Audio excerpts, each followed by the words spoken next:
Hey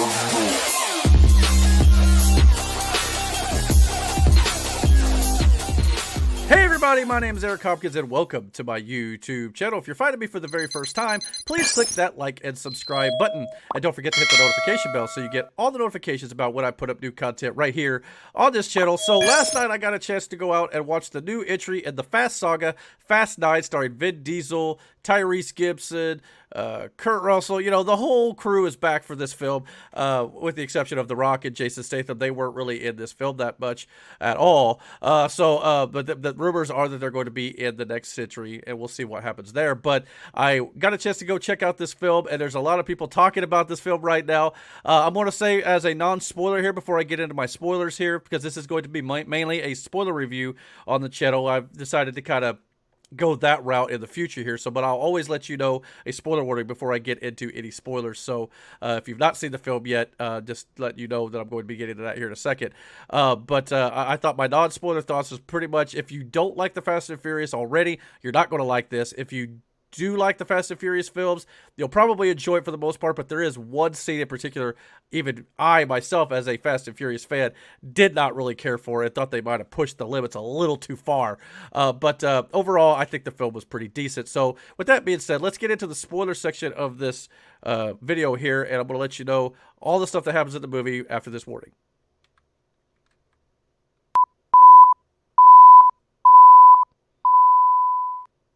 Alright, so after this film, I personally still believe that Fast 10 Parts 1 and 2 will be an Avengers-style team-up, and it will serve as a grand finale to the series overall. This film only fuels my speculation that that's going to be the case in the finale of this series. They're going to bring all the characters in from, you know, Hobbs and Shaw, being Hobbs and Shaw themselves. They're going to be bringing in, you know, Han, like they did in this film, which I'll get into here in a second. They're going to be bringing in everybody and everybody under the sun, and they're going to, you know, go out with a giant bang here, and I think that's going to be an amazing thing. With that being said, there are some things about this film I did not care for.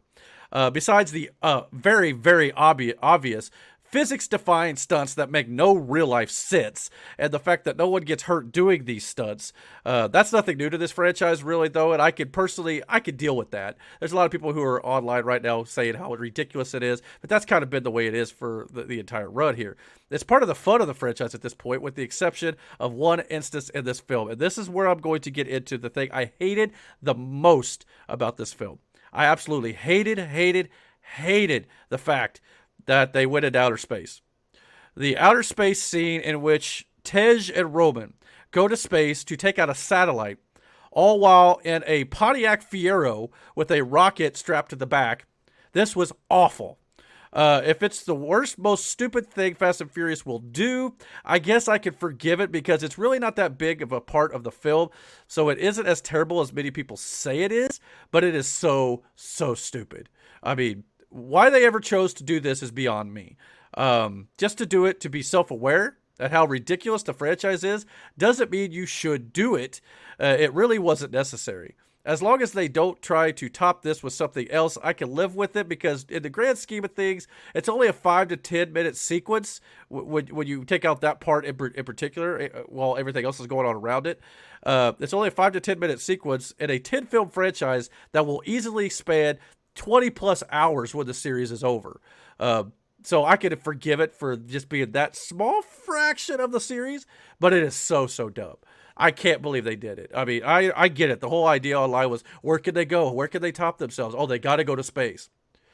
They do go to space. And it's not for very long, but at the same time, I just felt like you could have done this, you know, on Earth. You didn't have to send somebody up in a car, let alone a Pontiac Fiero. And not only that, we get the return of some characters here, which I'm going to get into, but there's a character from Tokyo Drift who's all of a sudden flying an airplane.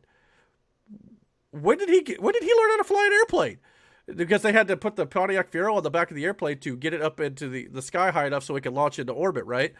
When did he learn how to fly a plane? I mean, that's another one. It's like, there's a lot of things in this film that you've got to really suspend your disbelief. And obviously that's nothing new to the franchise, like I said, but I thought the space thing was dumb, and that better be as stupid as it gets when it comes to this franchise going forward. There's also some cameos in this film, one of which I'll get into a few that I really liked, but the one I really did not care for was Cardi B. She makes a cameo in this film. Her character was like a contact of another character and helped, Vin Diesel's character at one point, break out of custody, things like that. But it was very pointless. It wasn't needed. There was no sense for her to be in this film. She only has like a 2-minute scene tops. It's just a way to get her in this film, and I really didn't care for it. I also disliked how they introduced a new character in the name of Elle here. It was basically a character who was raised by Han. He was a father figure to her. She ended up being the key to the Ares weapon that they were trying to get from John Cena's character in this film. It kind of felt like this character was completely unnecessary. You didn't have to have her in this film. The weapon required her DNA to activate it, which I thought was silly. You didn't have to have this secret weapon, linked to her DNA. I just felt that was a little bit shoehorned in there as well to introduce a new character, a character that I really just didn't care for. There's no sense in bringing her in. Now maybe they'll do something with her in the next installment, but it seems like they're over I don't know if you would call it over bloating, but they're bloating this film up with too many characters. And at some point, you ain't got enough screen time for all of them. And this character may just be one that's completely wasted, especially since we're going into the supposed finale of this franchise. I also hated not seeing more of Cypher, played by Charlize Theron here, but clearly they are setting her up to be the main threat in the finale of the saga. I wanted her to get what's coming to her since Fast and Furious 8, when she killed Elena in the brutal fashion that she did. That was just a heartbreaking scene while she's holding her child, her avenged child. I thought that was, just terrible. Charlize is an amazing villain, though, and I think John Cena was obviously the main villain of this film, and of course, like most of the villains in this series, it's almost become a Fast and Furious trope at this point. He turns good by the end and is redeemed to join the team in the next film, obviously, repairing his relationship with his brother Dom in this. I'm sure that's going to happen in Fast 10 as well, so he'll be part of the Avengers team-up, I think, come the end of this series. But there were a lot of good things in this film as well that I really did like. I didn't mind how they explained the character of Han returning. Obviously, we saw him die at the end of Tokyo Drift, and we found out it was Jason Statham's Shaw who ended up killing him at the end of Fast and Furious 6. And now we find out that Han is still alive. And they basically explained it by saying his death was a cover-up by Mr. Nobody, Kurt Russell's character. And then Han began working for Nobody.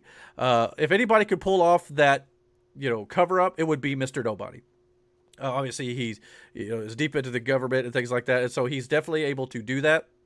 So it made some narrative sense. It still kind of felt like a little bit of a cop-out to bring Han back, but at the same time, I could at least buy that the Mr. Nobody character could pull off this type of a cover-up. So in that regard, at least I thought they did a decent job of explaining it, and it was nice to see Han back on screen.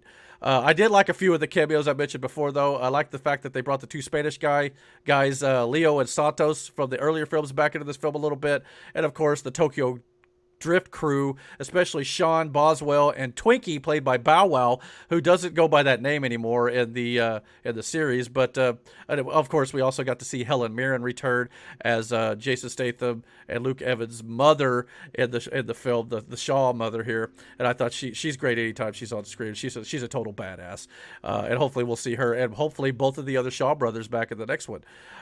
This film definitely centered on the relationship between Vin Diesel and John Cena's relationship.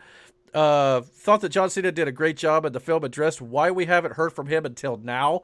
Also added a new wrinkle to Dominic Toretto's father's death scene that we didn't previously know. I love the fact that they played on, they showed the flashback scene of Dom's dad dying, because it was exactly how Vin Diesel described his dad's death in the very first Fast and Furious film. They did a great job of bringing that to life. They took that scene where Vin Diesel describes his dad's death and they brought it to film, and I thought they did an absolutely great job with that.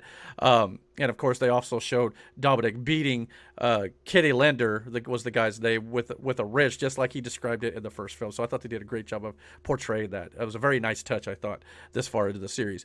I also love that the Dom Jacob Toretto flashback scenes. They told a good story about the two brothers when they were younger, and I thought the two actors who portrayed them when they were young were very well cast. I thought they did a great job with that. Even though we had never seen Dominic Toretto's brother until this point, he kind of came out of nowhere in this story. I still enjoyed what they did with it, and I'm looking forward to hopefully seeing John Cena back in a more of a wrestling term, babyface role in the finale here. I'd love to see him team up with the team and actually, not scowl so much. He was doing a lot of scowling and brooding in this film, so I'd like to see him maybe be a little bit more, Happy John. But because it was Dom's brother causing trouble this time around, though, it did make narrative sense for Dom's sister Mia to come back without Brian O'Connor, because it was her brother too. So she was wanting to get involved and to help her brother as well. So it made narrative sense as to why, Paul Walker's character Brian, even though still alive in the universe, was not in this film.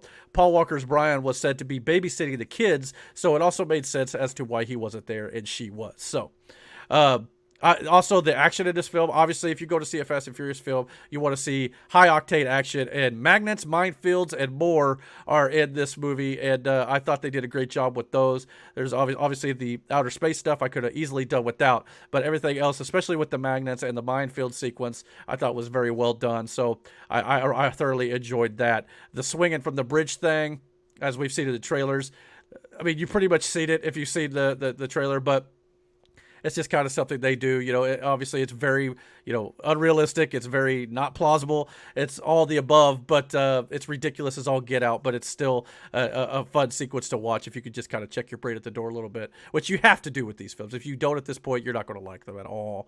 I did love also at the very end of the film, the huge teaser, in my opinion, of Paul Walker's Brian O'Connor possibly coming back in the grand finale, the two-part finale here, when his car rolled up at the end of the movie.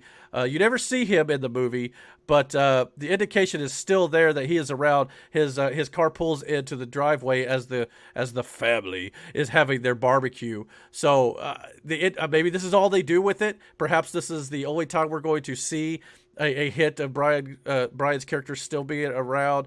But I have very, very high speculation in my head that Brian O'Connor is going to be resurrected, so to speak. His character not so much, but the actor, because his brothers, Cody, and I can't remember the other name of the Paul Walker's real life brother. But anyway, they've talked about how they want to bring back Brian O'Connor for at least the finale, at least in a cameo role of some sort. So could we see Brian O'Connor in Fast and Furious 10? I think we could.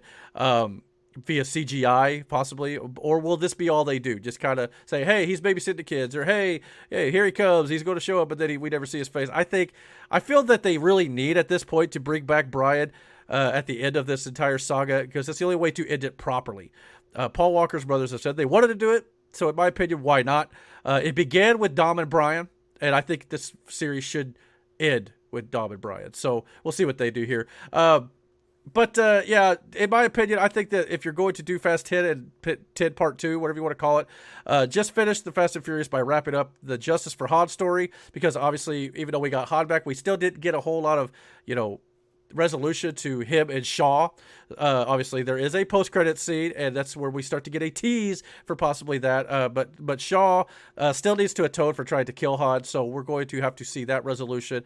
And as long as justice is coming, as the trailer promises, I hope that they do pay that off. But do that, kill off Cypher, because there was a moment in this film I thought they did, but I'm glad they're saving her for the finale. But before you do kill her off, in my opinion, in the next film, make her into the biggest bad guy, or woman in this case, for a finale. Maybe even have her kill off Roman, or a lesser favorite character in this series. But to give her that viable threat that she is, that big bad, that Thanos level threat in the Fast and Furious franchise. And of course, I obviously want to see them bring back Dwayne Johnson, Jason Statham, and definitely Brian O'Connor, along with everyone from this film, and just make this one big team up and go out with a huge bang. And I'll be one happy Fast and Furious fan. So all in all, while the space scene is definitely my most favorite candidate for the worst scene in the entire franchise, overall, I think the film does a good job of furthering the overall plot and positioning the chess pieces that set up the possibility for a climactic finale that will hopefully satisfy fans of the series. Just try to go Just don't try to go any further than the space stuff. Don't try to be stupid. Keep it on planet Earth, okay? No more time travels. No more dinosaurs. No nothing. Just keep it simple, okay? So overall, I'm going to give this film a solid 7 out of 10. But there are better entries in the series, and I hope that they'll at least be able to wrap up the series on a strong note. But that will do it for my spoiler review for Fast 9. So the real question here is, guys, once you guys have seen the movie, please comment down below. Let me know what you think about this. And don't forget to hit that like and subscribe button. And don't forget to hit the notification bell so you get all the notifications about when I put up new content right here on this channel. And until my next video, guys, take care.